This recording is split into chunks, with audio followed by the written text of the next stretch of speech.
Junior NTR ఇప్పుడు top ఫామ్‌లో ఉన్నారు. 'యంగ్ టైగర్' మూవీ అంటేనే విపరీతమైన క్రేజ్ ఏర్పడిపోతోంది. వరుస సక్సెస్‌లు, బ్లాక్ బస్టర్‌లతో దూసుకుపోతున్న జూనియర్ ఇప్పుడు 'జైలవకుశ' అంటూ సినిమా చేస్తుండగా రీసెంట్‌గా జై పాత్రను పరిచయం చేస్తూ టీజర్ కూడా ఇచ్చారు. రావణుడిని ఆరాధించే నెగెటివ్ పాత్రలో జైగా ఎన్టీఆర్ భయపెట్టిన తీరు అసామాన్యం. ఈ టీజర్ ప్రతి ఒక్కళ్ళకి నచ్చింది.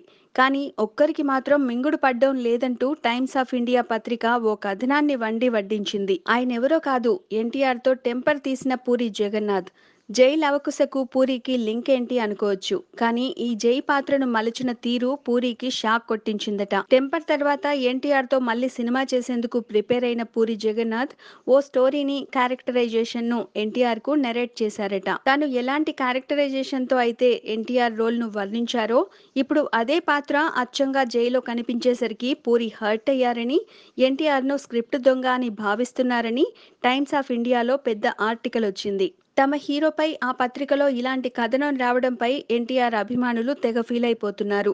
వరుస విజయాలతో దూసుకుపోతున్న ఎన్టీఆర్ జోరుకు కళ్ళెం వేసేందుకు కుళ్ళు కొద్దీ ఇలాంటివి ప్రచురిస్తున్నాయని మండిపడుతున్నారు.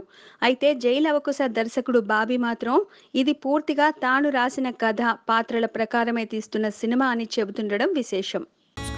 Please subscribe. Hi, it's me Purna. Please subscribe.